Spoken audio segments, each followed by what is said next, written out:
अन्नदाता, पग पग पर है संग तुम्हारे अन्नदाता। लहू किसानों का बन के पसीना सींचता है धरती का सीना। मेहनत का तेरी हक दिलवाने, नई तकनीक नई खोज बताने। पशुधन को गुणवान बनाना, पौध सुरक्षा को सिखलाना, खेती के सब गुर समझाने, भारत का सरताज बनाने। हाथों पहर है संग तुम्हारे अन्नदाता,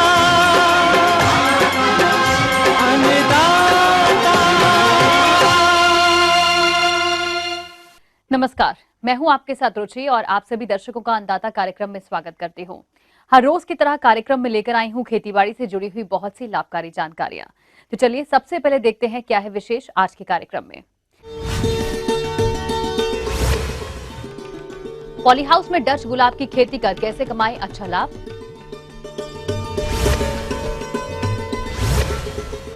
अरहर की भरपूर उपज हेतु कैसे वैज्ञानिक ढंग से खेती।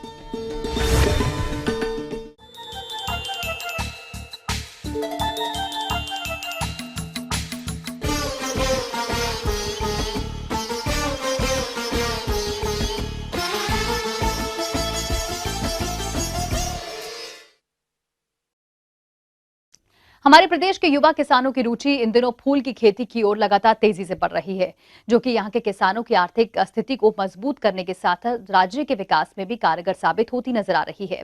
और इसी के अंतर्गत आज हम आपको जानकारी देने जा रहे हैं पॉली हाउस में डच गुलाब की रोपाई तकनीक के बारे में, जिसकी विस्तार से जानकारी दे रहे हैं और मांझी प्रखंड जिला रांची के युवा कृषक दीपक कुमार। गाँव में पॉली हाउस के अंदर गुलाब का प्लांटेशन कर रहा हूँ। ये हमारा एरिया है 1000 स्क्वायर मीटर पॉली हाउस। इसमें हमारा 13 बेड बना हुआ है, जिसका बेड का जो चौड़ाई है वो 90 सेंटीमीटर और जो हमारा पत्थर है वो 50 सेंटीमीटर का। पॉली हाउस आकार में भिन्न भिन्न प्रकार के होते हैं। जलवायु के अनुसार इनका आकार व आवश्यक चीजें चुन ली जाती हैं। अधिकतर पैड और फैन वाले पॉली हाउस गुलाब की खेती के लिए उपयुक्त होते हैं, क्योंकि इनमें तापमान को आवश्यकता के अनुसार घटाया बढ़ाया जा सकता है। ये प्लांट हमने पुणे महाराष्ट्र से मंगवाया है बाई ट्रेन, जो हमारा 20 तारीख को आया है और 20 तारीख से लेके हम आज तक इसमें प्लांटेशन कर रहे हैं। इसकी खेती के लिए जमीन समतल हो तथा ऊंचे स्थान पर हो, जहां हवा का रुकाव न हो। कम से कम 30 मीटर की दूरी तक कोई भी बहुमंजिला इमारत न हो तथा अच्छी गुणवत्ता एवं सिंचाई जल की व्यवस्था हो वहां पर करनी चाहिए। अब बात आती है पौधरोपण हेतु बेड की तैयारी।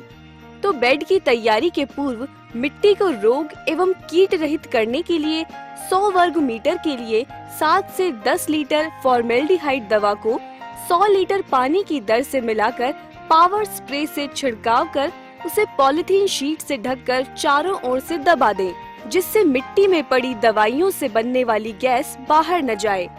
3 से 4 दिन बाद पॉलिथीन शीट हटाकर मिट्टी में पानी भर दे तथा 3 से 4 दिन तक लगातार फावड़े की सहायता से पलटते रहना चाहिए।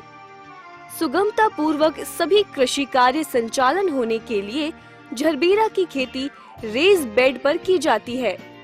प्लांटेशन होने से 1 महीना पहले हमने इसमें बेड बना के रेडी कर दिया था। बेड बनने के बाद हमने इसको 15 दिन सूखने दिया अच्छे से। इसमें बेड बनाते समय इसमें हमने DAP, SSP, पोटास और यूरिया, जिंक ये सब हमने दे के इसको बेड को पूरा तैयार किया है। फिर इसमें हमारा बाद में वर्मी कंपोस्ट भी आया था, तो वर्मी कंपोस्ट, गोबर खाद ये सब डाल के हमने इसमें रैकिंग कर दिया था। उसके बाद इसमें घास निकाई गुड़ाई करके और हमारा बेड तैयार हो गया। उसके बाद हम ड्रिप चला के गीला करके हमने प्लांटेशन इसमें चालू कर दिया। यदि फूल की किस्मों की बात करें तो फूल की किस्में विभिन्न रंगों की होती हैं, जैसे लाल, पीला, मैरून, सफेद, गुलाबी। इसके अलावा बहुरंगी किस्में हैं।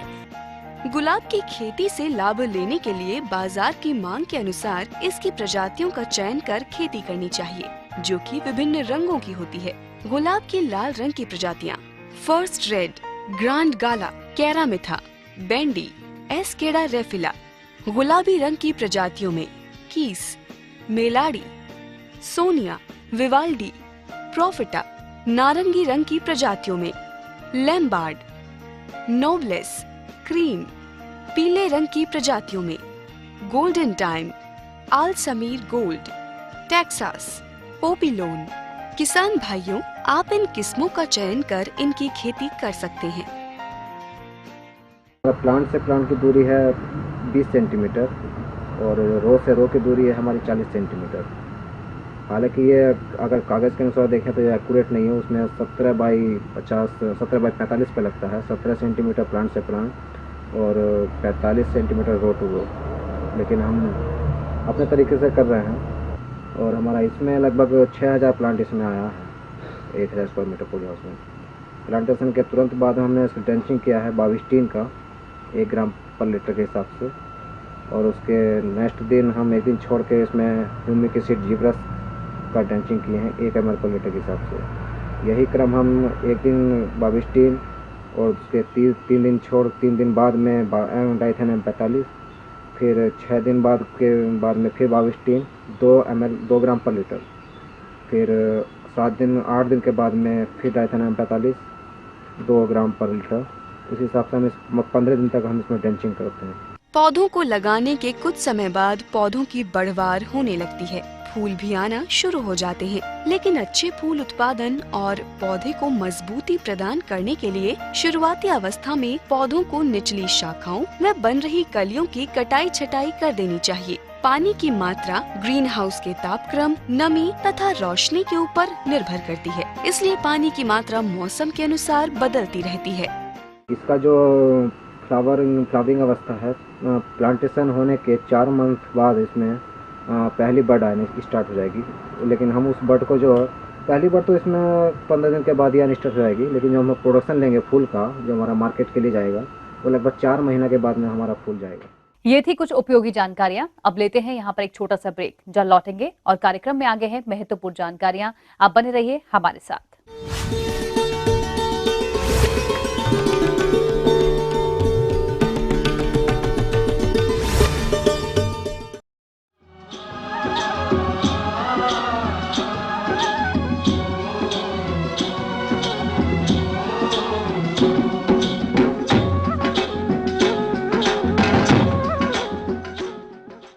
ब्रेक के बाद आप सभी दर्शकों का स्वागत है। चलिए अब रुक करते हैं अपनी अगली कड़ी की ओर।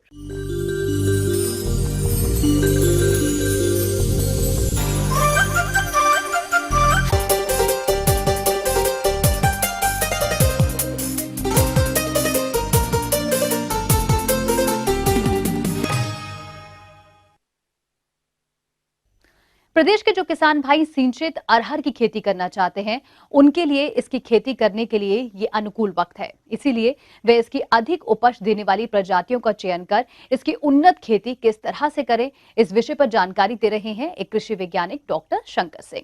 किसान भाइयों, इस समय खरीफ का मौसम शुरू हो गया है और खरीफ में जो मुख्य फसलें हैं वो धान और मक्का, बाजरा ये तो है ही है, लेकिन सबसे ज़्यादा महत्वपूर्ण इस समय वर्तमान में यदि कोई फसल है वो अरहर की फसल है। इस समय अरहर की जहाँ तक बात है, वो 2 तरह की अरहर की बुवाई होती है, एक अगेती किस्में और एक पछेती किस्में। अगेती किस्में जो 135-40 दिन 145 दिन लेती हैं, उनमें आपका जो है उपास 120 है, टाइप 9 है और दूसरी 2-3 वैरायटी हैं जिनको कि जो है हम जल्दी बो लेते हैं, तो इनको काटने के बाद गेहूं की बुवाई भी की जा सकती है, लेकिन इनसे पैदावार कम मिलती है। जो दीर्घकालीन फसलें हैं जो 270-275 दिन पकने में लेती हैं, उनमें बहार है, अमर है, मालवी की यानी बनारस की कुछ प्रजातियां हैं और इस तरीके से जो लंबी अवधि की फसलें हैं उनकी बुवाई का समय भी जो है वो जुलाई का प्रथम पखवाड़ा है, लेकिन कुछ लोग जो है उसको जून के मध्य तक भी बुवाई कर देते हैं। तो इस तरीके से यदि बुवाई में ये अरहर की प्रजातियों को ध्यान में रखते हुए किसान भाई अभी से बीज का चयन कर लें। दूसरी बात आती है खेत की तैयारी के लिए 2-3 जुताइयाँ देसी हल से करके और मिट्टी पलटने वाले हल से करके और पाटा लगा करके खेत को पलेवा करके तैयार कर लेना चाहिए। जल भराव की स्थिति में की फसल जो है प्रभावित होती है, इसलिए ऐसे खेत का चुनाव करें जहाँ पे पानी न रुकता हो। इसके बाद हम बात करते हैं पोषण प्रबंधन की। तो बोनी के समय 20 किलोग्राम नाइट्रोजन, 60 किलोग्राम फास्फोरस प्रति हेक्टेयर की दर से सीड ड्रिल की सहायता से बेसल खाद के रूप में दें। साथ ही बीज की बुवाई 3.5 सेंटीमीटर की गहराई पर करें। किसान भाइयों, कृषि के जोखिमों को कम करने हेतु आप अरहर के साथ अंतर्वर्ती फसल रूप सोयाबीन की, अरहर गन्ना, उरहर उर्द, अरहर मूंग, अरहर लोबिया लगा सकते हैं। अब बात आती है कि कितना बीज डालें। तो बीज की जहाँ तक सवाल है, इसमें खरीफ की फसल में जो है 20 से 25 किलोग्राम बीज एक हेक्टेयर में लगता है। और इसके बाद बीज का शोधन बहुत जरूरी है। हमारी बहुत सारी बीमारियां फसल खड़ी होती है तो उस समय लग जाती हैं। ऐसे हालातों में 2 से 3 ग्राम थीरम या कैप्टान दवा ये 1 किलो बीज में उपचारित करके बोना चाहिए। इसके बाद एक राइजोबियम कल्चर से उपचारित करना भी ना भूलें किसान भाई। ये 200 से 250 ग्राम का एक पैकेट आता है और इसका बढ़िया सा लेप बना करके आधा लीटर पानी में थोड़ा सा 50 ग्राम गुड़ मिला करके घोल लेते हैं। और घोलने के बाद फिर जब ठंडा हो जाए, गर्म करने के बाद, तो ठंडे घोल को जो है पूरे 10 किलो बीज में मिला देते हैं। तो इस तरीके से शाम के टाइम मिलाते हैं और छाया में सुखाने के बाद इसकी बुवाई करते हैं सायंकालीन। यह है कि इसकी बुवाई की विधि कैसे करें। तो 30 सेंटीमीटर लाइन से लाइन की दूरी, पौधे से पौधे की दूरी रखते हुए 45 सेंटीमीटर हुए। इस तरह से यदि मेड़ों पे इसकी बुवाई की जाती है तो कम वर्षा की स्थिति में इससे बहुत अच्छा उत्पादन लिया जा सकता है। निराई गुड़ाई हेतु बोनी के 25-30 दिन बाद पहली एवं 45 से 50 दिन पर दूसरी कुल्पा योडोरा चलाकर अथवा हाथ से निराई करवा कर करें। रासायनिक खरपतवार नाशकों में एलाक्लोर 1.5 किलोग्राम सक्रिय तत्व प्रति हेक्टेयर की दर से प्रयोग कर सकते हैं। अब बात आती है सिंचाई की। तो हल्की भूमि में जहां सिंचाई सुविधा उपलब्ध हो, आवश्यकता अनुसार फसल में फूल आने के समय पहली एवं उसके 20 दिन बाद दूसरी सिंचाई करें। और सबसे महत्वपूर्ण पहलू है कीट एवं रोग नियंत्रण। तो अरहर में कई प्रकार के कीट जैसे पत्ती लपेटक, फली छेदक आदि कीटों का प्रकोप प्रमुखता से देखा गया है। इनके नियंत्रण के लिए मोनोक्रोटोफॉस 36 EC 750 मिलीलीटर दवा 700 से 750 लीटर पानी में घोल बनाकर प्रति हेक्टेयर की दर से छिड़काव करें। रोग नियंत्रण हेतु अरहर के प्रमुख रोगों में जैसे उक्टा या विल्ट, फाइटोप्थोरा अंगुमारी और विषाणु रोग प्रमुख हैं। इनके नियंत्रण के लिए प्रतिरोधी किस्मों का चयन करें एवं अंगुमारी रोग की रोकथाम के लिए रीडोमिल दवा का 2.0 ग्राम प्रति लीटर पानी का घोल बनाकर छिड़काव करके रोग से सड़ने से बचाया जा सकता है। एवं विषाणु रोगों की रोकथाम के लिए मोनोक्रोटोफॉस 36 EC का 750 मिलीलीटर हेक्टेयर के हिसाब से घोल बनाकर छिड़काव करें। तो किसान भाइयों, इस विधि से अगर आप अरहर की खेती करते हैं तो अधिकतम उपज एवं आय ले सकते हैं। आगे और भी है कुछ रोचक जानकारियां, पर यहाँ पर रुकेंगे एक और ब्रेक के लिए। जल्द हाजिर होते हैं।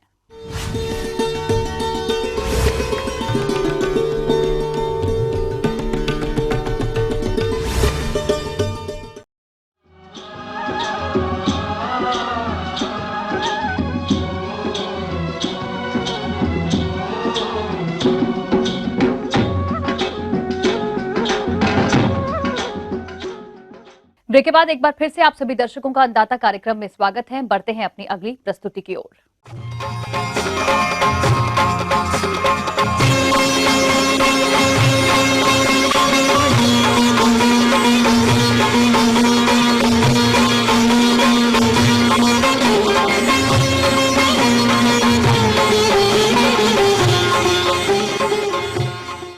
प्रदेश के बहुत से पशुपालक भाई दुधारू पशुओं का पालन करके अच्छा लाभ प्राप्त कर रहे हैं, लेकिन कभी कभी ये पशु पॉलीथीन या कुछ विषाक्त पदार्थों को खा लेते हैं, जिससे इनका पेट फूल जाता है और पशु को सांस लेने में दिक्कत होने लगती है। यदि सही समय पर हमारे पशुपालक भाई इस समस्या का निदान नहीं करते हैं तो पशु की मृत्यु भी हो सकती है। तो इस तरह की समस्या से छुटकारा पाने के लिए पशुपालक भाई कौन कौन से उपायों को अपनाएं, आइए जानते हैं पशु चिकित्सा अधिकारी डॉक्टर AK श्रीवास्तव से।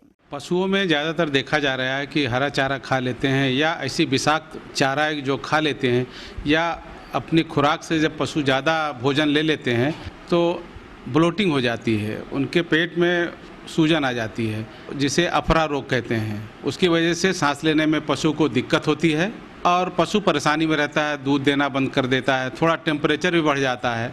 तो इसका किसान भाइयों से अनुरोध है कि जो चारा देते हैं उसको डाइजेस्टेंट करें और उसको भिगो कर दें। इसके अलावा आप अपने दुधारू पशुओं को संपूर्ण पौष्टिक आहार प्रदान करें। अधिक मात्रा में दाना नहीं खिलाएं, कम मात्रा में भी ना दें, क्योंकि कम मात्रा में दाना देने से पशुओं में पोषक तत्वों की कमी हो जाती है, जिससे पशु के दूध के उत्पादन में भी कमी आ जाती है। और पशु को हरा एवं सूखा चारा संतुलित मात्रा में दें। इसके अलावा आपका पशु सड़ा गला चारा ना खाए, इस पर आप विशेष ध्यान दें। और जब भी आप पशु को हरा चारा या कुट्टी खिला रहे हैं तो उसको खिलाने से पूर्व आप ये अवश्य देख लें कि उसमें कोई लोहे की वस्तु, कील, ऑलपिन या पॉलीथीन तो नहीं है। इसलिए आपको अपने दुधारू पशुओं को इस रोग से बचाने के लिए इन सभी बिंदुओं पर विशेष तरह से ध्यान देना होगा, तभी आपके पशु इस तरह की समस्या से बच सकते हैं। अब बात करते हैं रोग ग्रसित पशु के उपचार के बारे में। तो हमारे पशुपालक भाई अपने दुधारू पशुओं को इस रोग से निजात दिलाने के लिए सर्वप्रथम इनका प्राथमिक उपचार कराएं।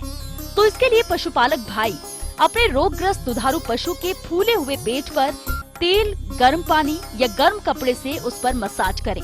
इसके साथ ही यदि पशु के आफरे में कमी आ रही है तो आप लकड़ी को उसके मुंह में बांध दें, जिससे कि उसके अंदर की हवा बाहर निकलती रहे, जिससे पशु को आराम मिलता है। और किसी पशु चिकित्सक से सलाह लेना चाहिए। एक ब्लोटेसिल आता है या डी ब्लोट आता है, सिरप आता है, उसको देने से पशुओं में आराम हो जाता है, पशुओं का सूजन कम हो जाती है। और यदि उससे भी इस बीमारी का कंट्रोल नहीं होता है तो आप घरेलू उपचार को प्रयोग में लाएं, जैसे तेल और तारपीन का तेल मिलाकर पिलाने से भी पशुओं को कुछ आराम मिलता है। और इस बीमारी से निजात पाने के लिए पशुपालक भाई अपने दुधारू पशुओं को 5 से 10 ग्राम हींग को भी खिला सकते हैं। इसके अलावा आप पशु को मीठा तेल जो उपलब्ध हो, चाहे वो मूंगफली का हो या अलसी या तिल का तेल हो, उसके 400 मिलीलीटर तक की मात्रा अपने वयस्क पशु को आप पिला दें। कभी कभी अधिक हो जाता है तो र्यूमन को चिकित्सक की देख रेख में पंचर करके उसमें से गैस निकाल दी जाती है, जिससे ये बीमारी दूर हो जाती है।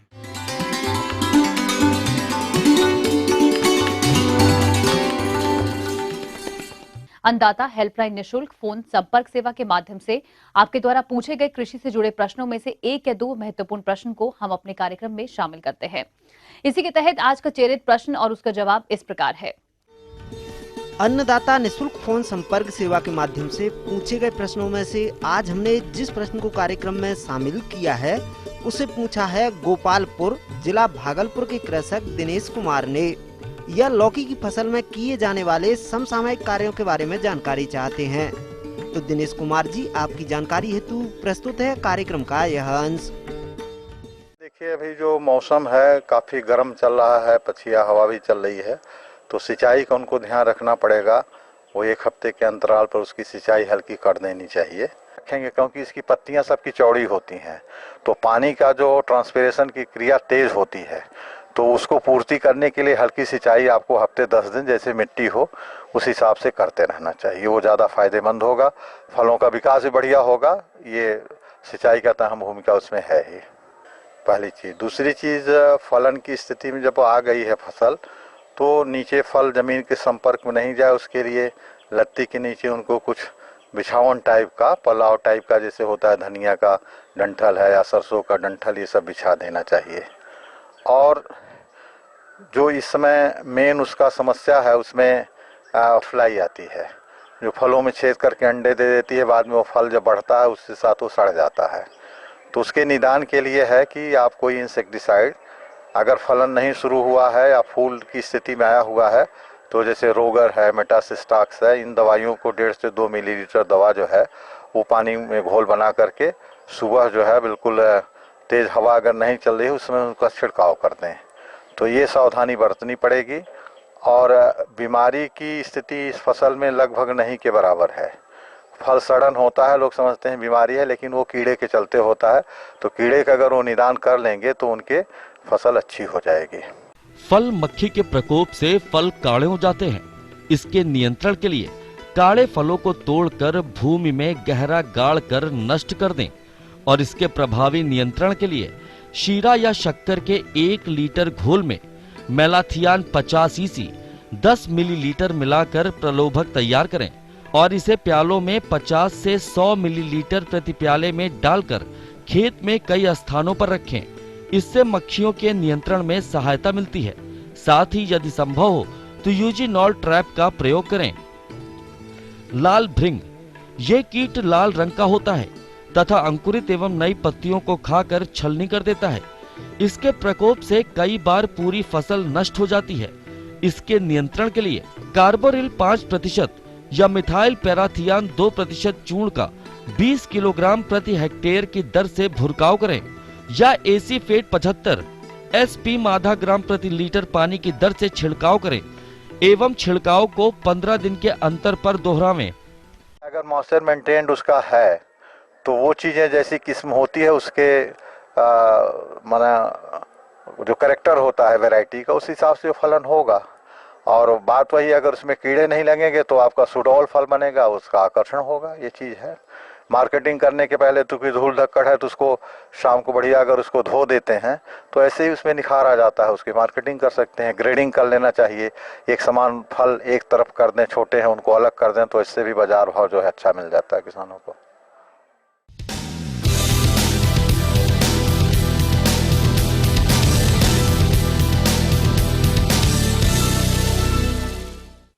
राज्य की विभिन्न मंडियों में कृषि उत्पादों के चढ़ते उतरते बाजार भाव की संक्षिप्त जानकारी इस प्रकार है।